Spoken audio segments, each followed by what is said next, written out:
नालासोपारा डकैती कांड, फर्जी पुलिस बनकर लूटने वाली गैंग का भांडाफोड़। नमस्कार, मैं टिया साहू और आप देख रहे हैं शुभकार। नालासोपारा में फर्जी पुलिस बनकर डकैती करने वाली गैंग का हुआ भांडाफोड़। पुलिस ने जांच में 5 आरोपियों को किया गिरफ्तार।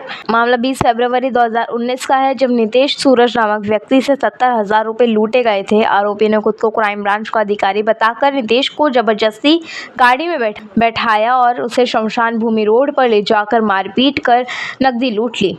पुलिस ने तकनीकी विशेषज्ञों की मदद से आरोपी की पहचान कर उन्हें गिरफ्तार कर लिया है। आरोपी के पास से लूटी गई नकद, वारदात में इस्तेमाल की गई गाड़ी, मोटरसाइकिल और 3 मोबाइल फोन बरामद हुए हैं। वरिष्ठ पुलिस निरीक्षक सूरज कुमार पवार ने बताया कि आरोपी को अदालत में पेश किया जाएगा और आगे की जांच जारी है। आचोळे पोलीस ठाण्याच्या हद्दीतली घटना आहे।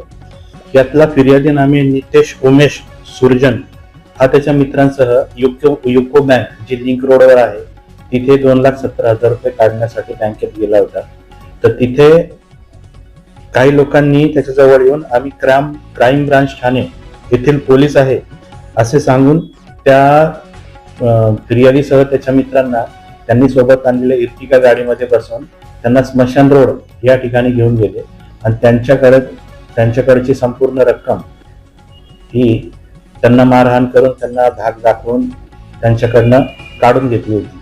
सदरच्या प्रकारावरनं आचोळे पोलीस ठाणे येथे दरोड्याचा गुन्हा दाखल करण्यात आला होता आणि त्याचा गुन्हा रजिस्टर नंबर 117/2026 BNS चे कलम 310(2) आणि 204 याप्रमाणे त्यांच्या विरोधात गुन्हा दाखल करण्यात आलेला आहे। काय करण्यात आलं आणि हे कसं लुटायचे, काय करायचे? सदरचा गुन्हा दाखल झाल्यावर हा प्रकार गंभीर असल्याने तात्काळ आम्ही वरिष्ठांच्या मार्गदर्शनाच्या प्रमाणे आपल्या डीबी टीमला आदेश दिला होता। त्याच्यावरनं त्यांनी ते युको बँक आणि त्या परिसरातले जे CCTV आहे ते सर्व त्याचा शोध घेतला। त्याच्यावरनं त्यांना एक त्यातील आरोपी निष्पन्न झाला। त्याच्या हालचालीवरनं त्याला आपण ताब्यात घेऊन त्याच्याकडे अधिक चौकशी केली असता त्यांनी सदरचा गुन्हा कबूल केला आणि त्याच्यासोबत असलेले इतर जे 4 सहकारी आहेत ते सुद्धा निष्पन्न झाले आणि त्यांना सदर गुन्ह्यामध्ये अटक करण्यात आलेली आहे। यामध्ये हे जे पोलीस होते आणि त्यांच्यावर एक पत्रकार कोण होता, पत्रकार काय सांगायचं?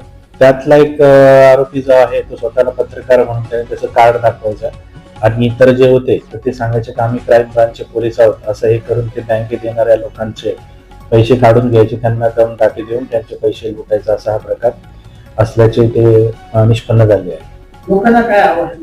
लोकांना आवाहन करतो की आपल्यासोबत जर असं कुठे प्रकार झाला असेल किंवा काही या पद्धतीचा निष्पन्न होत असेल तर त्वरित आपण आचोळे पोलीस ठाणे किंवा संबंधित पोलीस ठाण्याला संपर्क करून याबाबत माहिती द्यावी, जेणेकरून भविष्यामध्ये अशा प्रकारांना आळा घालता येईल। शुभकार से टिया साहू की रिपोर्ट। ऐसे और तमाम बड़ी खबरों के लिए बने रहिए हमारे साथ और देखते रहिए शुभकार।